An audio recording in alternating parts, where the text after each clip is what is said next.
We'll call this special meeting of the Santa Barbara City Council to order. Today is August 21st, 2019. We're going to do our Pledge of Allegiance, please. I pledge allegiance to the flag of the United States of America and to the republic for which it stands, one nation, under God, indivisible, for liberty and justice for all. Will you call the roll, please, Ms. Clerk? Councilmember Dominguez? Here. Councilmember Rouse? Here. Mayor Pro Tem Friedman? Here. Councilmember Harmon? Here. Councilmember Gutierrez? And Mayor Murillo? Here. So Ms. Sneddon, it won't be with us today, but we understand Councilmember Gutierrez is on his way. So we have open public comment right now. This is for items not on the agenda. So if I call your name and you really wanted to talk about what we're going to do with the District 3 and District 6 election or appointment, please wait until then. Vijaya Jamal Amadaka, you're first. Everyone has 3 minutes at the mic. Holly Perea in the turquoise can make appointments to see us, or if you want information from staff. Public comment is such that we can't really get into a conversation with you. But we need to comply with the Brown Act because it's a subject that's not on the agenda. So Holly, thank you. And Ms. Jamal Amadaka, go ahead. Thank you, Madam Mayor. Good afternoon, council members and the mayor. I'm Vijaya Jamal Amadaka. I'm president of the League of Women Voters, and we'd like to make an announcement about our candidate forums. And some of you may already know about our candidate forums. We have a really good reputation in town for being nonpartisan and all of that. So the first, we will hold 2 city candidate forums in October for the public. The first district forum will be held on Thursday, October 3rd from 6 to 8 at the East Side Library on Montecito Street, and all 3 candidates have confirmed. The second district forum will be held on Thursday, October 10th from 6 to 8 p.m. at the Free Methodist Church on Cliff Drive. So we hope to see you all there. We plan to have videotaping by TVSB. We have Facebook live streaming and Spanish translation at both forums. And the video will be available on our league's YouTube site and on TVSB's site a few days after our event. Thank you. Hope to see you all there.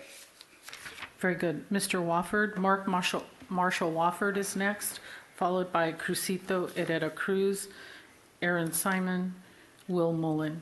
Welcome. Hello, everybody. I want to thank Mr. Gutierrez for one thing, because he took it personal and he's going to go to bat for me on this housing, and I really want to thank everybody up there as well. I need something done soon, because as of the 1st, no way, no. And I'm going to be doing surgery on my other foot as well as soon as this heals. So for what it's worth, I'm just praying. I'm going to leave it in God's hands. And thank you all, and have a blessed day. Mr. Herrera Cruz.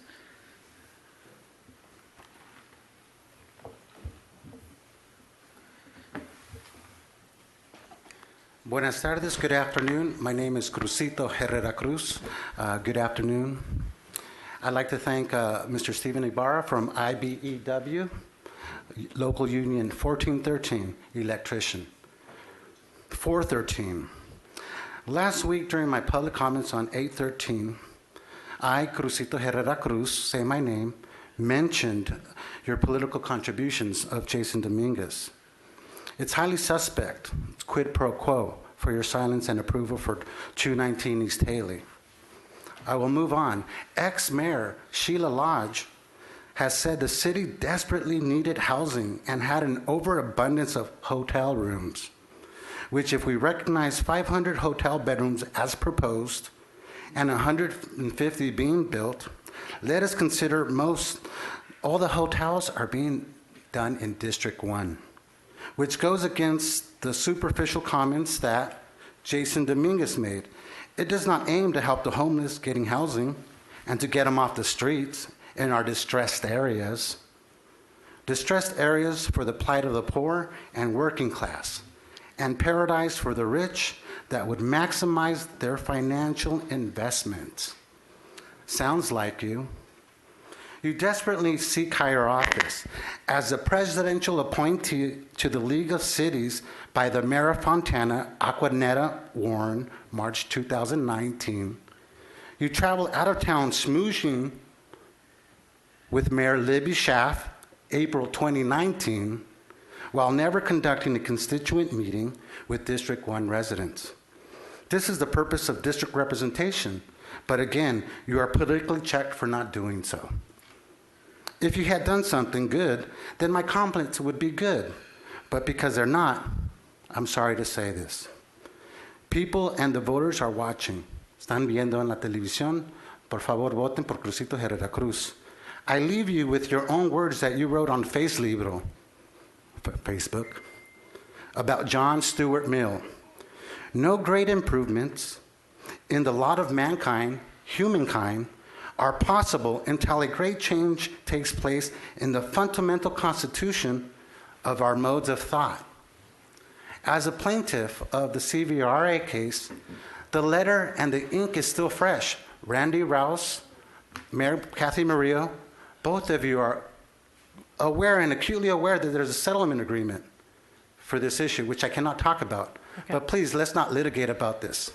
Thank you. Have a good day, and God bless everybody in our city. Aaron Simon, you're Thank you, next. Steve. You'll be followed by Will Mullen, Daniel Litton, Sandy Cummings. Very good, thanks. Hello, Mayor Murillo and esteemed City Council members, and a special thank you to Mr. Gutierrez for inviting us to come speak here. My name is Aaron Simon. I've lived in Santa Barbara for 8 years, if you include my time at UCSB. I consider this my home, and I'm lucky enough to stick around after that. Part of this home is Pershing softball on Mondays and Wednesdays. I've played there for the last 4 years.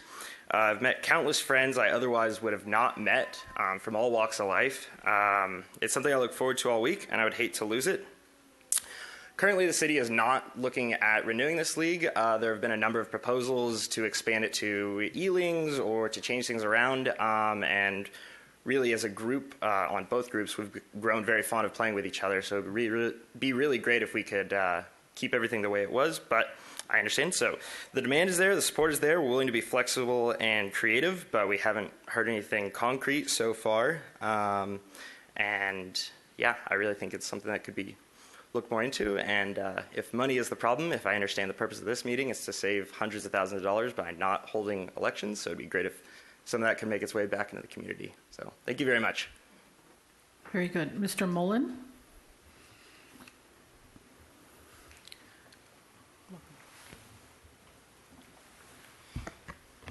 Hi, thanks for having us here. My name is Will Mullen. I'm a lifelong resident of the city. As the previous speaker said, one of the main reasons that I like being here is the myriad activities that you can do outside, which includes playing softball on a recreational basis and in the leagues in town. Unfortunately, the previous league is leaving. I know that the city runs other sports leagues. They do volleyball, soccer, flag football. We have the amazing facilities. We have hundreds of people who would like to play. I think we can find a way, and I'm hoping that you can find a way to make this happen. Thank you. Okay. Mr. Litton, your turn. Sandy Cummings, John Blankenship, Scott Wentz. My name is Daniel Litton. I've lived in Santa Barbara since 2002. I again thank Mr. Gutierrez for suggesting we come here. As with Aaron and Will, I'm here to try to encourage everybody to keep the Pershing Park Softball League alive. I understand there's concern that the previous outside manager, a company called Major League Softball, is not available anymore. Our other point and desire that everybody understand is that the current person running the league, who used to work with Major League Softball, has done an excellent job recently keeping the field operated, communicating, organizing the schedules, and keeping the league going. And if the city does need a professional outside manager, we at least ask that you allow things to stay as they are with the current Mr. Cody Richardson running it until there's a real alternative.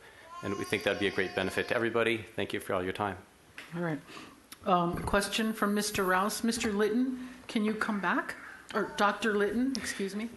Actually, it's just a response, and It's Mr. Dominguez. Sorry.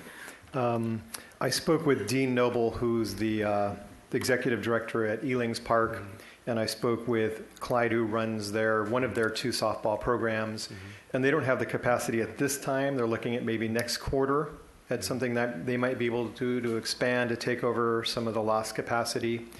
And I haven't had a chance to talk to Cody Richardson. I don't have his phone number, but I think staff is talking to him, so I don't want to interfere with that process, but I definitely support whatever we can do to get Cody or the city to extend the tenure of this great system. So if there's anything else we can do, let us know, but I'm going to let the city keep working with Cody, and I have not talked to Caleb yet to see if he has capacity. I did talk to Clyde and Dean Noble, but Thank you. Hope springs eternal. I don't know if I can rebut that, but if you look at the list, Dr. Elling's Litton, is let's full. not have a discussion Thank you. because it's not on the agenda. Holly back there will make an appointment with Councilmember Dominguez or whatever you need. Thank you. Thank you for honoring that.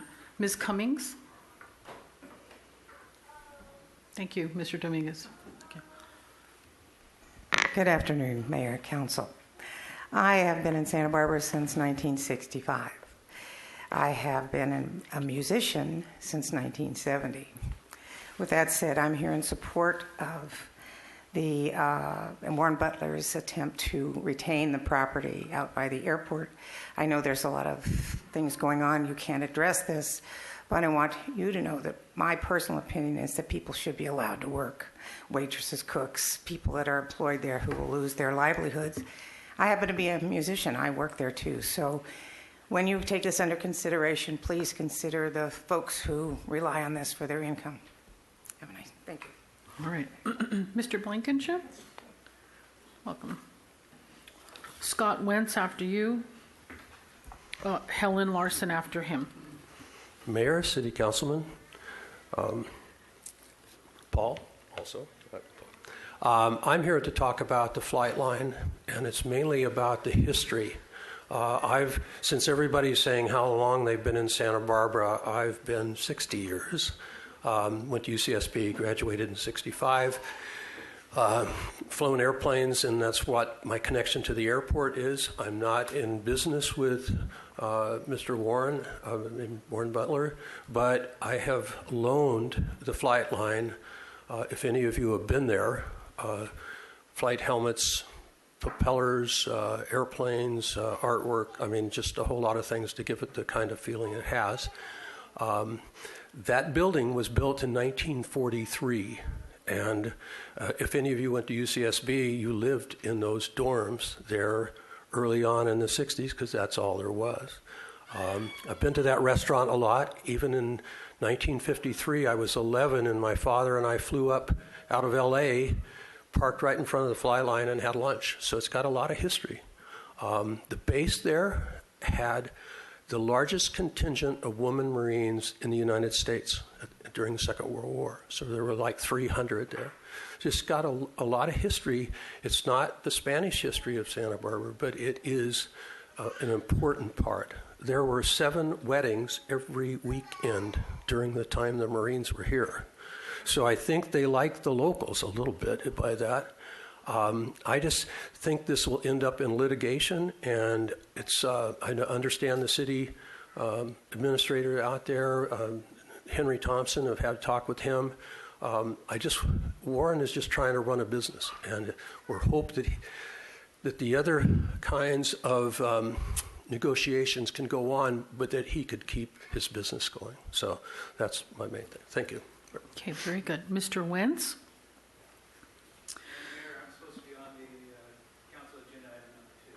Okay, very good. Thank you. Ms. Larson? You'll be followed by Michael Cook, Natalie Holter. Yes, I'm Helen Larson, and I bid you all good afternoon. I am here in support of Warren Butler's Flightline Restaurant. I think I know pretty well what's going on there. I know that he does employ a lot of people, and he has a really astounding attendance from customers because he has family prices, family food at decent prices. He also offers so many groups a venue to come hold their meetings. I know for sure the American Scandinavian Foundation, but it was such a long list. I posted it today on nextdoor.com, but I don't know if you're in my neighborhood from the pass on out to Glen Annie, but you can review that, what I posted. Then, of course, there's the Latin night on Saturday nights, where many of the Hispanic come for their music and dancing. There's comedy night also on Saturday night, 7 and 9 p.m. I mean, it's the most profound offerings that I know of in all venues here in Santa Barbara. So I hope that you can work out the difficulties. And yes, Mr. Blankenship mentioned litigation. I hope to gosh not. I hope you can just figure out that this is a necessary part of our lives. Thank you. Very good. Mr. Dominguez, you... I just wanted to comment as the council member who's the liaison to the Airport Commission. I'm happy to meet with anyone who has concerns, ideas, suggestion related to anything related to the airport, and I can present those to council, or you can meet with any of us. But if you want to meet, please let Holly Perea know, and I'll be at the Airport Commission tonight at 6. If you want to meet there beforehand, I'd be happy to make myself available. So just please let Holly Perea know. Thank you. Thanks for that. We have more on that subject from Mr. Cook. Michael Cook.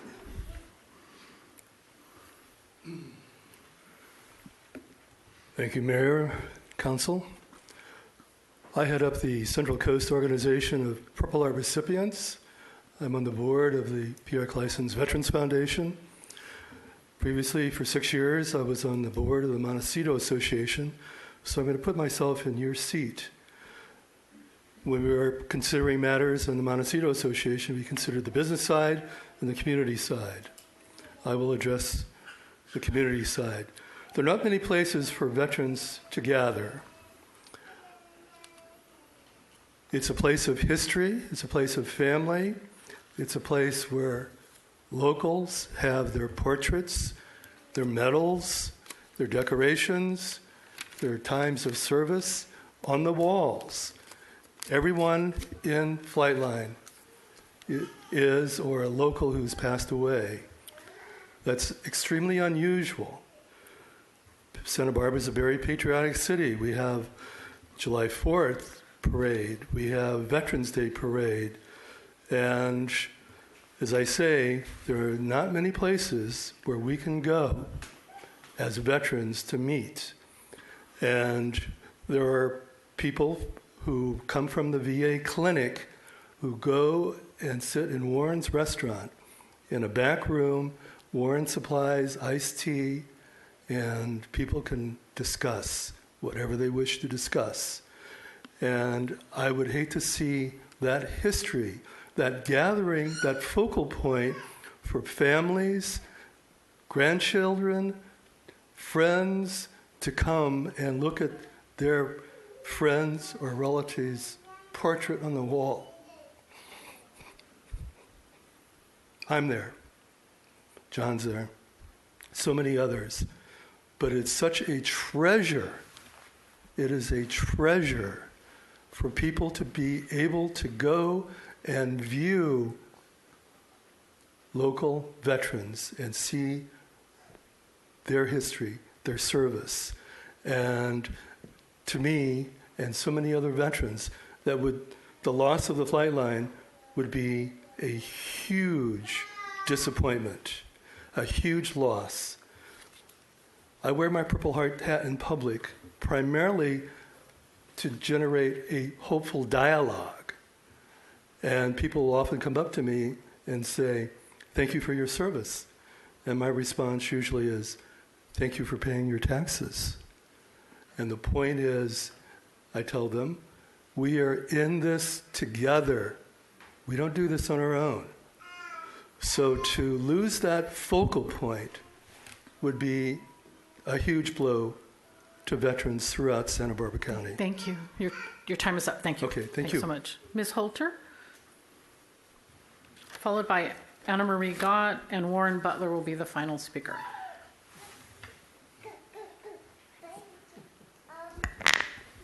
Thank you. Hi, my name's Natalie Holter, and I'm here on behalf of the staff over at High Sierra Grill.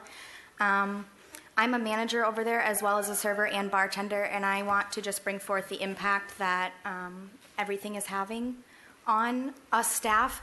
I'm sure you're very well aware of the attempted reassignment of the lease to Warren Butler, and it's been going on for over a year now, and it's been forcing Manny Perales to close the restaurant, and that is going to impact all of our staff, single mothers like me who rely on the restaurant to feed, clothe, and pay rent. We all work really hard to keep this restaurant open, keep customers coming in, and make it a profitable and standing, part of the community. And I just hope everyone can. I hope we can all take a look at everything that's happening, and hopefully we can move forward with the reassignment of the lease, because as everyone else said, loss of such a great and standing restaurant in this community is going to affect a lot more people than I think everyone has seen. Thank you. Okay, thanks. Ms. Scott?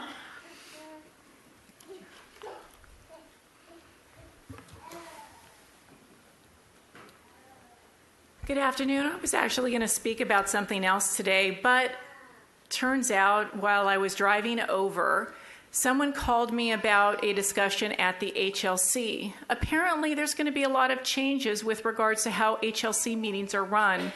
When I come up to City Council, there are not plans right in front of you that you are looking at with regards to a project. It's appropriate for me to sit at a podium and actually communicate with you. However, that is not the case at ABR or HLC. In fact, even at SHOW, which is the Staff Hearing Officers meetings. And that is because plans are rolled out on a table and people are looking at them. Often people in the audience want the ABR members or the HLC members to look at a specific page and look at a specific area on that page. They cannot direct anyone to that page if they are at a podium. But that is what your staff has just told everyone at Single Family Design Board and your other advisory boards this week, is that people will not be able to speak anywhere other than at the podium. They will not have access to the design files. And more importantly, if they show up early and want to provide a written material and place it on the desk where everyone is going to be at, they will be prevented from doing so. They may not even receive that document because it will be held by staff until you make a public comment, and only then will staff decide if they're going to give it to you or not. I have a question. Is that good public policy? Is that transparent? Is that what you actually want to have happen at your design boards? That you will actually prevent the public from weighing in on a project because they will not be able to tell the ABR or any other design body where to look on a plan, that they will not be able to provide meeting materials. More importantly, I just want to leave you with this. On Thursdays, ABR agendas go out. Often they are sent out after 4:30, which is after the Planning Commission, the Planning Department closes. Every other Friday, that office is closed. Do you know what time the cutoff time is to actually receive supposedly a letter by ABR? 10 a.m. on Monday. People have no ability to go to the planning department to review documents. Ms. Scott, your time is up. Thanks. Can I say one thing? No, I'm getting your point. Thanks. Okay, thank it's a you. Special meeting. Thanks, Mr. Butler. We're getting your point. Go ahead, Mr. Dominguez. So those were of concern, so I'd want to just ask for staff to report back to us on what that means. And I believe we have some training upcoming for commissions and boards, and maybe that's something that we can also discuss there. Thank you. Okay, very good. Mr. Butler, please. Madam Mayor and City Councilors, Paul, number one, I want to thank you all for your time, and I want to thank you for your support in the meetings that I have had with some of you. And I know that everybody's concerned, and I know everybody's trying, and I know that it is a difficult, complicated situation, so I appreciate that. But before I go into some basics, I just want to thank the people that have spoken, especially, John and Michael. Thank you very much. I mean, honorable men, really appreciate. John's been working with me on this project for a year and a half. I've been collecting a lot of the memorabilia. Thank you, Helen. Thank you, Sandy. Sandy, we're actually celebrating 2-year anniversary of our jazz day at the restaurant on Sunday. So thank you very much, Sandy. And Natalie, of course, thank you for representing the staff and really, hitting home that, this is more than just a business decision. I mean, this is about people. This is about families. This is about kids. Natalie's a single mom with a 2-year-old baby, and here she is, and they're all fighting for me. They're all hanging in there. It's been very tough. It's been going on for a while. I've started this project 2.5 years ago when I first started with High Sierra, and I knew that High Sierra wasn't resonating with the community. And I said, you know what, I'll take this over, but I said I got to change the concept, and I got to change the theme. And everybody agreed, and I put out the word, and people started giving me stuff from all over town. So it's been a hard fight. The challenge was, I went to the city about 1.5 years ago, and the airport administration, they gave me a list of things that I would need to accomplish. The most important was I would need to raise a lot of money. It was funny. They said, well, you need to raise the money to purchase the equipment. You need to raise the money to make the renovations, and then we'd like you to have, a couple months worth of expenses. And I said, that's a great idea. I'd like to have that too, just in case, right? There's an emergency. So sure enough, I was lucky. I was able to bring on a $100,000 sponsor, Steve Seri, who spoke at one of your meetings a couple weeks ago. And just a regular guy, just a guy in town, retired, really believed in the concept and really believed his grandparents actually owned olive groves, walnut groves, I think, down on Fairview.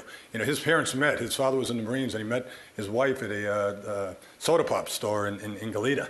So he just saw what I was doing, and he just said, wow, I want to be part of this. So I really appreciated it. Then I was lucky enough to, I worked for about a year to collect the money. That was the toughest thing. I was able to pull it together, which I thought was a great partnership with people that were really excited about aviation.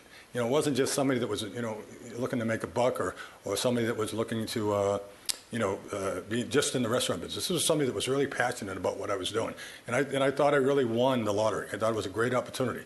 Somebody that was going to make this restaurant great and really make sure that, everybody was going to be proud of it. So it's unfortunate where we are now, but what I want to express to you is I'm willing to work and do whatever it takes to make this happen. I don't want to see the restaurant close. I'd like to see, whatever you can do to help me, to support me. I'd like to meet with any one of you who think you can make a difference and figure out a way to save the jobs, save the restaurant. So thank you for your time. Thank you. And anything I can do, please contact me. Thank you. Have a great day. That closes public comment for this special meeting. And we will go to our item number 2. Thank you, everybody, for being here. If you would read that into the record, Ms. Clerk. Item number 2, subject council action related to the filling of vacancies in council districts 3 and 6 pursuant to Elections Code section 10229.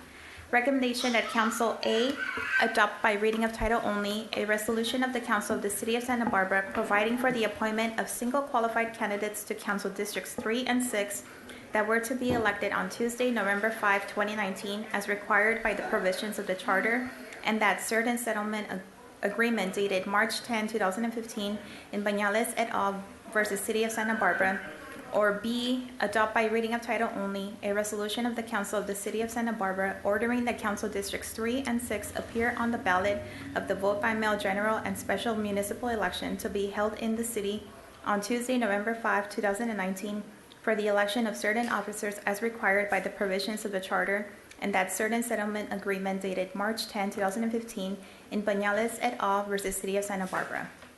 Thank you. Ms. Gorman, thank you. Good afternoon, Mayor and Council. I am Sarah Gorman, the City Clerk Services Manager, and I am here with Matthew Ford, the Senior Assistant to the City Administrator. And we are here today to talk about the substantive item on today's agenda, and that's the council action related to the filling of vacancies in Council Districts 3 and 6 pursuant to Elections Code 10229. We'll talk through a little background here. On August 9th, 2019, the nomination filing period for the November 5th general and special election ended. Then August 13th, last week, the City Clerk Services Manager certified that only one candidate had qualified in Council Districts 3 and 6 and presented options to the City Council. And then on August 16th, notice of this 21st meeting was published in the news press. Looking at the purpose of today's action, today, August 21st, Council must decide how to fill the Council District vacancies. So for Council District 3, we have one person who is a qualified candidate for that race, and that's Oscar Gutierrez. And similarly, for Council District 6, we have one candidate who is a qualified candidate for that district, and that's Megan Harmon. And that means that there was one person who went through the nomination process and was qualified in each of those districts. So to talk through that nomination process a bit, for nomination milestones, Council called the election on June 25th. The nomination period opened on July 15th, and then it closed again on August 9th. And for that process, to be a qualified candidate, the potential candidate must follow the nomination process. That means that the candidate must gather registered voter signatures, either 50 signatures of registered voters within the district or 100 signatures citywide. The candidate also must prepare other documentation, including a candidate statement, ballot designation, campaign finance documents, and a statement of economic interest. We ended up here with our qualified candidates where only one candidate has qualified for District 3 and only one has qualified for District 6. Next, we'll talk about the Elections Code procedure. California Elections Code Section 10229 provides options to fill a vacancy when only one candidate is qualified for the position. To appoint that single qualified candidate for each district to the district council member position, or to order either or both races to appear on the November ballot. We have a little graph here to show you the options. So council can appoint to District 3 or place District 3 on the ballot, or appoint to District 6 or place District 6 on the ballot. We did receive and review a letter from Lanny Ebenstein regarding today's item, and we have consulted with the city attorney's office. The staff report accurately states the options available to council, which are to appoint or set an election for Districts 3 and or District 6.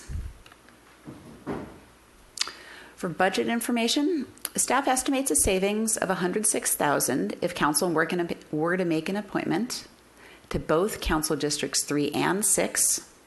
Appointment to District 3 alone would save approximately $42,000. An appointment to District 6 alone would save approximately $65,000. And the difference between those costs is based on voter registration. There's more registered voters in District 6 than District 3, and the cost is really based off of voter registration. So we have a recommendation, and that's that council adopt a resolution to appoint single qualified candidate to Council Districts 3 and 6, or adopt a resolution ordering the Council Districts 3 and 6 appear on the November 5th, 2016 ballot. If council were to decide to appoint to one district and put the other district on the ballot, we would modify these resolutions here, and council could still execute. And I will bring us back to this graph to show you your options. And I am here for council questions. I'll start with a couple of questions. So for District 3 and 6, did anyone pull papers but not return them? That sometimes happens, right, Ms. Gorman, where someone shows interest and then for whatever reason they don't cross the finish line? Madam Mayor and council members, in this case, there were no additional persons who pulled papers in Districts 3 and 6. Okay. My second question is, so what happens if we decide to place one or both on the ballot? How does one become a write-in candidate? Is that just they write it in, or is there a process? Madam Mayor and Council, that's a good question. There actually is a process to become a qualified write-in candidate. And in order to be a qualified, capital Q, write-in candidate, a candidate must go through that same nomination process. A write-in candidate must obtain nomination papers from the clerk's office and obtain 50 district signatures or 100 citywide signatures and otherwise be qualified for the ballot. And that all of that documentation must be returned to the city clerk's office by 2 weeks before the election. So it would essentially be giving someone a whole new time period to participate. Right. Okay. Madam Mayor, could I jump in with 1.2 on that? Yes, please. If the council does choose the option to make the appointment, that then precludes a write-in candidate. And that may seem obvious, but that is provided specifically in Elections Code 10229. Okay, thanks for that, Ms. City Attorney. So I don't see any other lights. Are there any other questions we have for public comment speakers? So Mr. Wentz, since you've been waiting, you can go ahead and go first. Vijaya Jamal Amadaka next. Anna Marie Gott and Jacqueline Inda will be the final speaker. You have 3 minutes at the mic. Please watch the clock for us. Members of the council, first off, I want to make the point that I'm representing solely myself. Okay? Secondly, I would request that Councilwoman Harman and Councilman Gutierrez recuse themselves from any comment or vote on this item because it directly affects them. Number three, this is a difference in English law versus Romanic law. And you have two attorneys here on the council that should understand that. Romanic law is very much an autocratic, top-down, we will dictate to you what we have. English common law has been proven through the centuries to devolve power to the people. And by doing this, by making this appointment, as the city attorney over here said, precludes anybody from having a write-in candidacy, you have just taken back from English common law and you've put forth Romanic common law. This is not right. The city says they want to save money, yet the city spends, what? We have $500,000 now in bulb outs? So if you're spending $500,000 in bulb outs, you're spending taxpayer money. Yet now you say you want to save just under $100,000 to have an open election. There are really wrong problems going on here. And I really object to this process. And I think you need to look at this as a history major whose major is Latin American history. I can guarantee you what I'm talking about versus Romanic versus English law is absolutely proven. Take a look at the dictatorships you've had through Latin America. Thanks. Ms. Jamal Amadaka, your turn.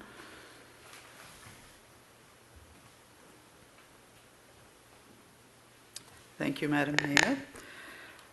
The League of Women Voters of Santa Barbara, we actually make our decisions by coming to consensus among our board members.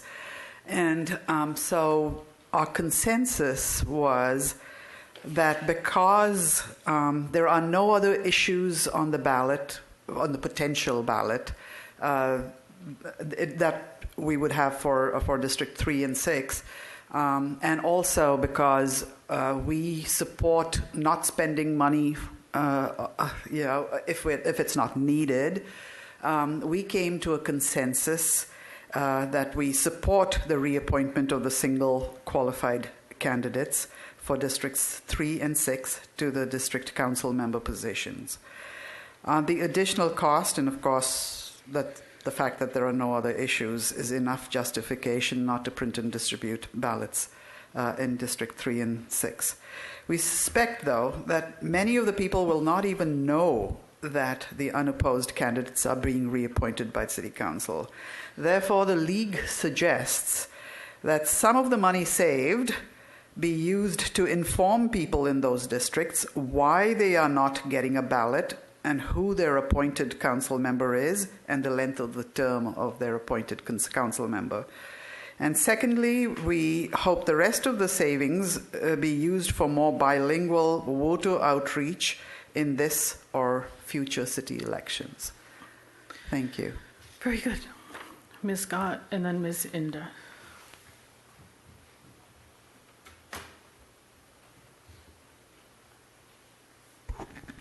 I think we need a few seconds of silence.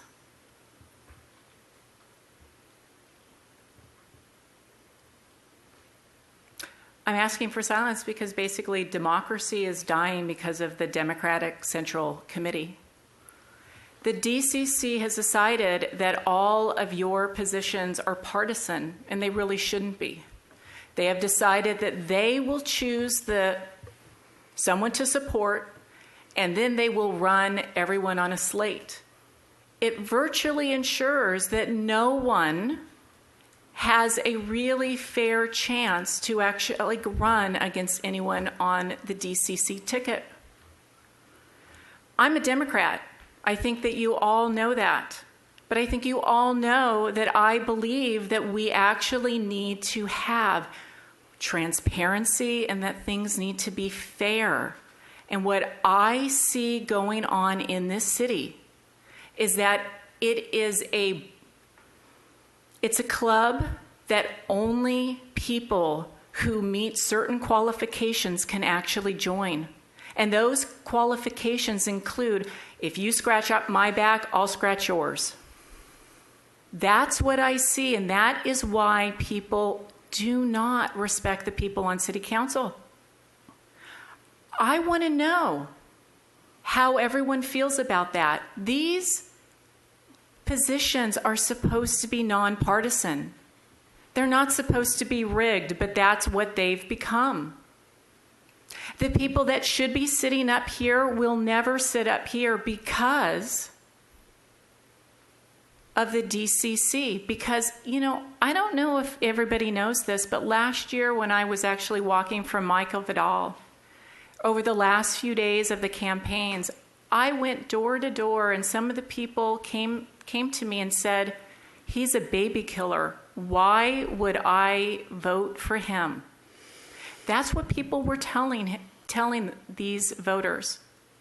So if it's not bad-mouthing people, it's trying to exclude people well in advance of any time in which paperwork actually needs to be turned in.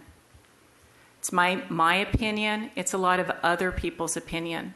And I think that it really needs to stop. These positions are supposed to be nonpartisan. And I just have one question for both of you. If you are appointed, you're not going to have to walk. You're not going to have to go to a single debate. So what exactly are you going to do for the residents over the next few months? Because I don't see you doing anything for them right now. Thank you. Thank you so much. Ms. Inda?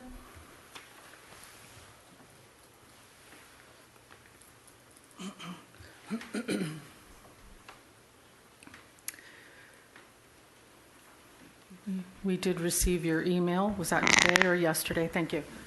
Madam Mayor, Council, what you're receiving now is a correspondence from retired Judge Ochoa. In page number 2, it basically delineates our position.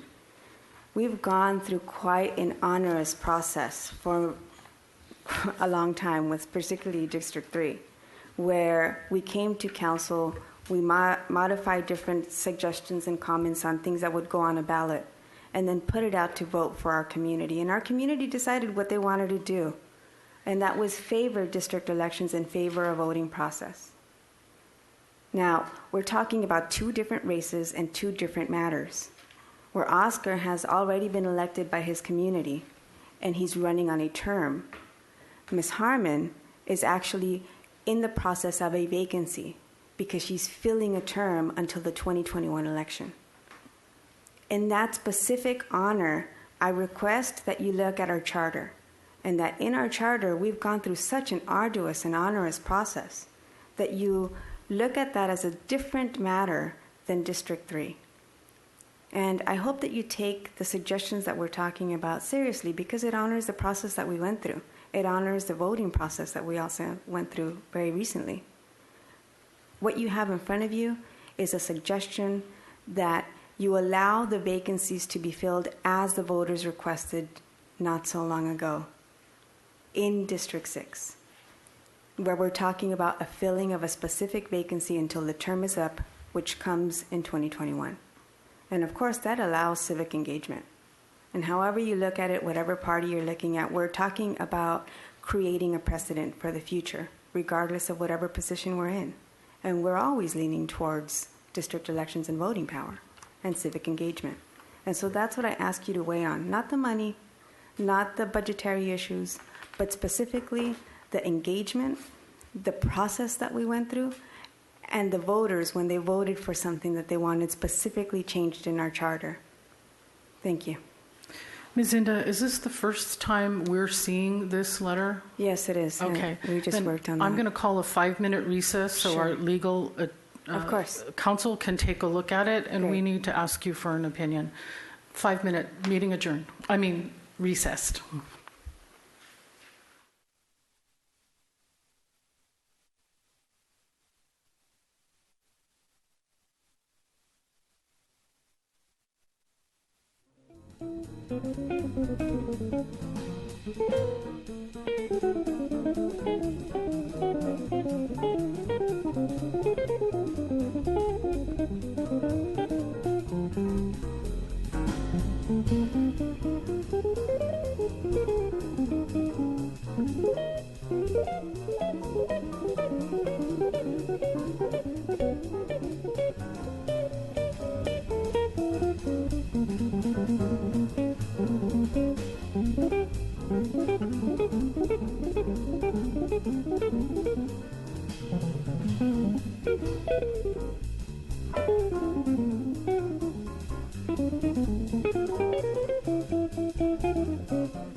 Call our meeting back to order, please. And I'd like to start with a question to our legal counsel to address Mr. Wentz's concerns. Do council members Gutierrez and Harmon have the ability or right to participate in this vote? Can they participate and can they vote? Thank you, Madam Mayor. We did look into that issue, and we concluded there is nothing in the law that prohibits them from acting on this matter. Okay. And as to the letter delivered by Ms. Inda, written by retired Judge Frank Ochoa, do you have an opinion on that, ma'am? We gave you time to take a look. Yes, thank you, Madam Mayor. And we have, the city attorney's office has looked into that matter. It's essentially not different from the letters we did receive yesterday. And what we have concluded is that the two options that were presented by staff in the staff report and that were are contained in the resolutions, A, the appointment to districts 3 and 6, and B, which is the ballots, to go to the ballots for districts 3 and 6, as outlined in the council agenda report and presented by staff, are in accordance with the elections code of the state of California and the charter for the city of Santa Barbara. And either option may be selected by the city council in your discretion, we believe. And whichever option is selected by the city council would be in accord with both the charter and with the elections code. And we base that opinion on the fact that Resolution 19-044, which was adopted in June of 2019, expressly called for the municipal election for districts 1, 2, and 3 to be held in November 2019, and it called for a special election to be held in November for District 6. The special election was called under Charter 503, And for districts 1, 2, 3, and 6, the elections were called in order to be held in November of 2019 in accordance with Charter Section 500. Once the general and the special elections were called, the nomination period was opened, and on November 9th, the nominations were closed. As the clerk reported to you on August 13th, the clerk certified that by the end of the nomination period, not more than one qualified candidate could be elected to either Council Districts 3 or 6. The council was informed that in accordance with Elections Code 10229, council in its discretion, in accordance with that elections code, could go forward with either the appointment to either of those districts or to placing those races on the ballot. That's what's before you today. The process, our conclusion is that the charter does not control the process of conducting either the general or the special election. That process, and that is specifically what Charter Section 1302 provides, that the process of conducting the election is controlled by the Elections Code. And we do not think that there's a conflict between the charter and the Elections Code with regard to that. The charter does not provide for the conduct of the election, so therefore we think that it's completely consistent for your council to elect to choose that particular provision of the election code, which provides for those two options. So we think that they're consistent. We think that it's completely within your discretion to pick one of those options. You basically have 4 choices before you today. You can appoint both of the districts. You can mix and match. Very good. Thank you so much. And I'd like to thank members of the public who came and Judge Ochoa's opinion. Mr. Rouse. Well, thank you, Madam Mayor. You and I were the two of the members of the council who were around during the settlement where we agreed to settle to create district elections. It wasn't something that went to the ballot, but it was the result of a settlement. And while I'm not an attorney, we certainly have plenty of that around here, as it is anyway. I do remember the spirit and the structure of the thing and how it worked. I remember our concentration on transparency. And in this particular process, there's no attempt made or assumed that would be less than transparent, nothing secret. This thing was announced.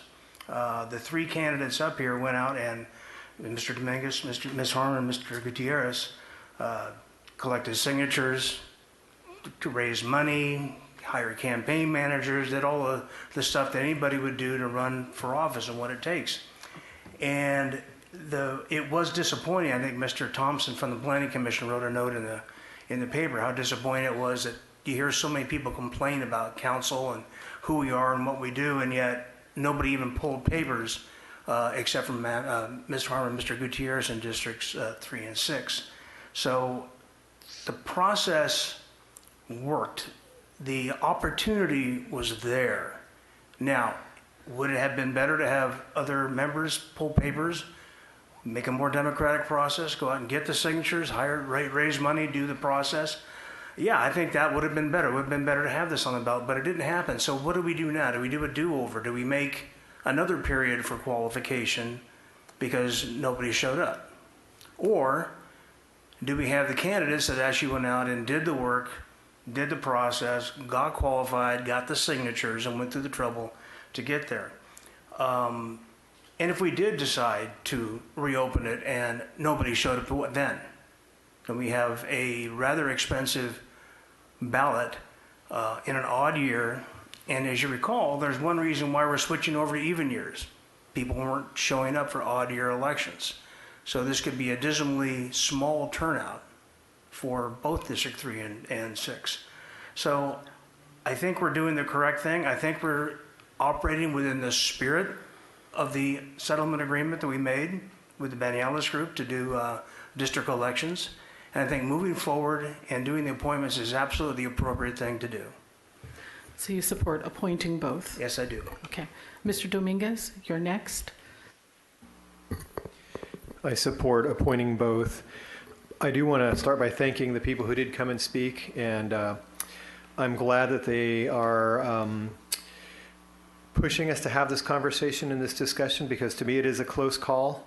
And there are some things on the one hand that make me want to vote the other way, and then there's a few things that make me want to vote this way. So it is a close call.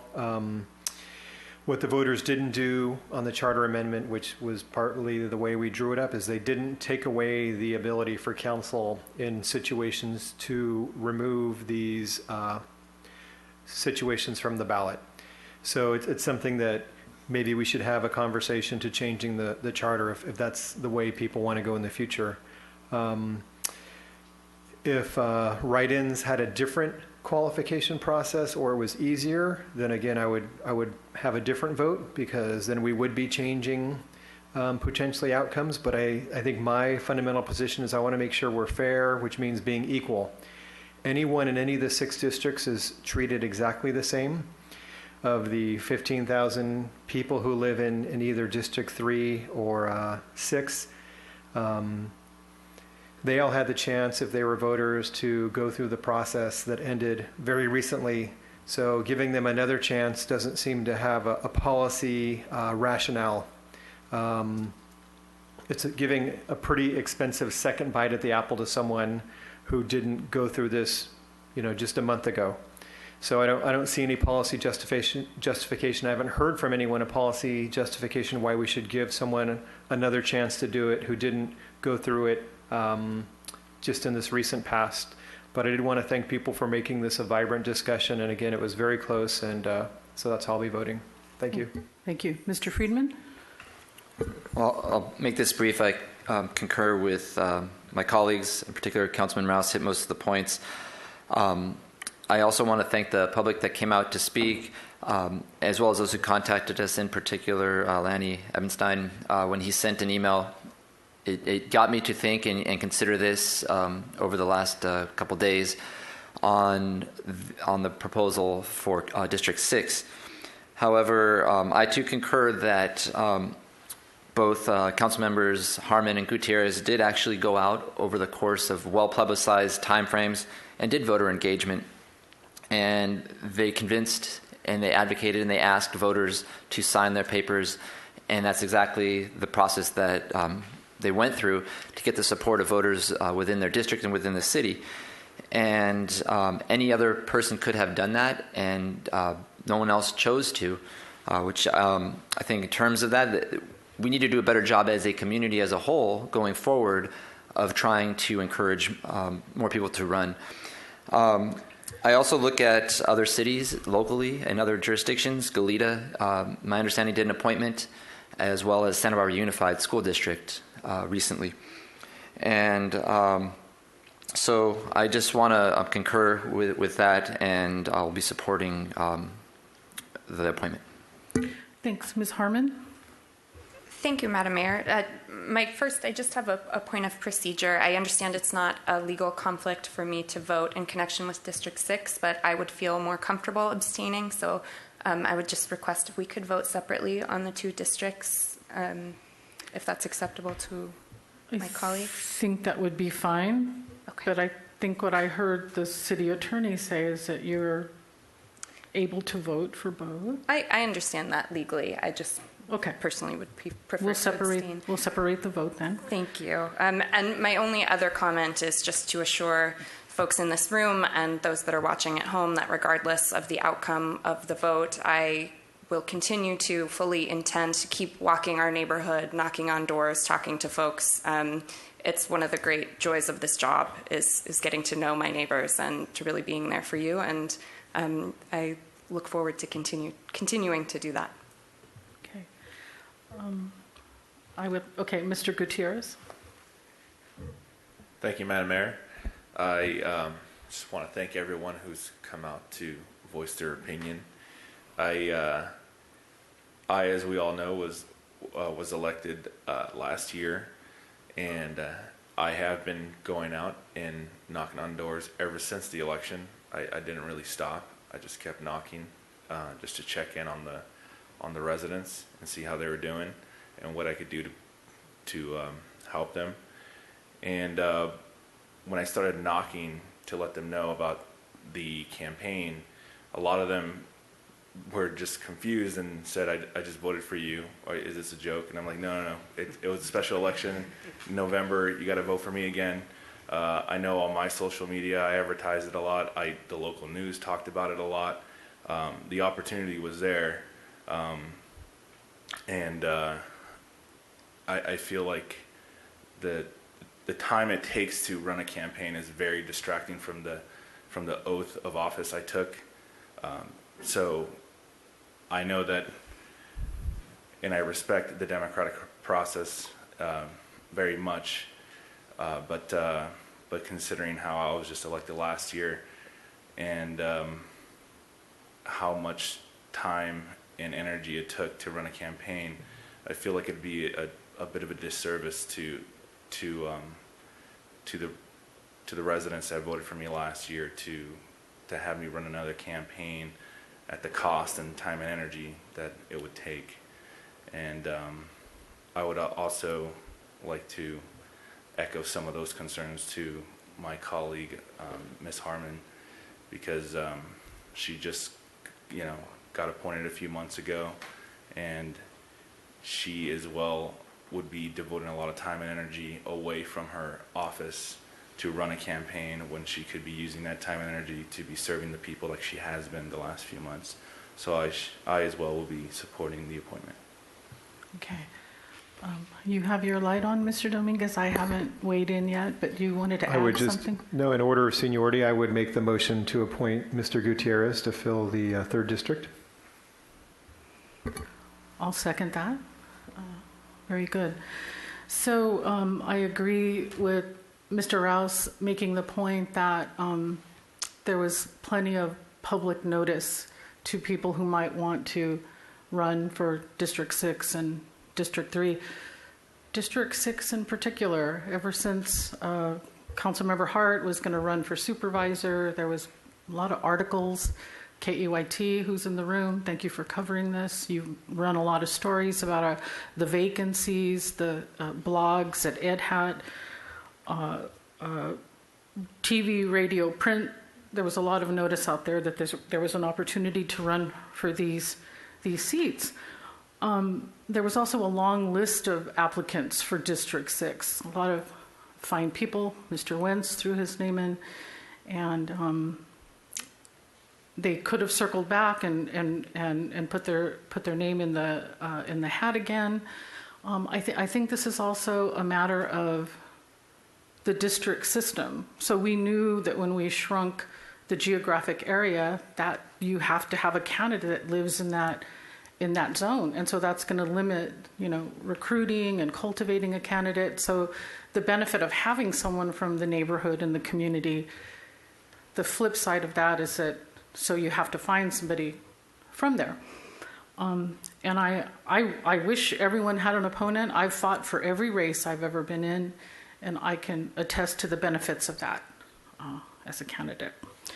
I also think that Ms. Harmon, in particular, is she's being targeted on this one because Mr. Gutierrez actually was in an election and won. But I think she's well-spoken, does her homework, reflects the values of her constituents. And so maybe people just said, hey, I respect her and I'm not going to challenge her. So that we're going to save money is a good thing. And I will say that Ms. Harmon and I, working with downtown Santa Barbara, we're going to start walking State Street and talking to business owners. So we have a plan of action, not exactly talking to residents. I'll talk to your residents if you want, but we are working with our business community, and District 6 has quite a bit of businesses and industry. So this one, though, is for Mr. Gutierrez only. And if there's no other discussion, we'll take a roll call vote on that. Ms. Clerk. Was there a second to that motion? Excuse me. It was me. Oh, okay, great. Thank you. Thank you. And this is to appoint Oscar Gutierrez to Council District 3. Okay. Yes. Good. Okay. Councilmember Dominguez? Yes. Mayor Pro Tem Friedman? Yes. Councilmember Gutierrez? Yes. Councilmember Harmon? Yes. Councilmember Rouse? Aye. Mayor Murillo? Aye. That was unanimous. Very good. Thank you. Mr. Rouse? Yes, Madam Mayor, I move to appoint Councilmember Harmon, District 6. Second. Wow, that was close. I think I heard Mr. Friedman, Mayor Pro Tem Friedman, second it. So we'll take a roll call vote on that one as well. Mayor Pro Tem Friedman? Yes. Councilmember Gutierrez? Yes. Councilmember Harmon? Abstain. Councilmember Rouse? Aye. Councilmember Dominguez? Yes. Mayor Murillo? Aye. So that was 5 votes with 1 abstention. Very good. So that passes as well. Is there anything else you need from us on this, Ms. Gorman? So we'll go ahead and close that item, and that was the end of our special our meeting. And the next time we convene in chambers is September 10th. The council is on its late summer hiatus. Thank you.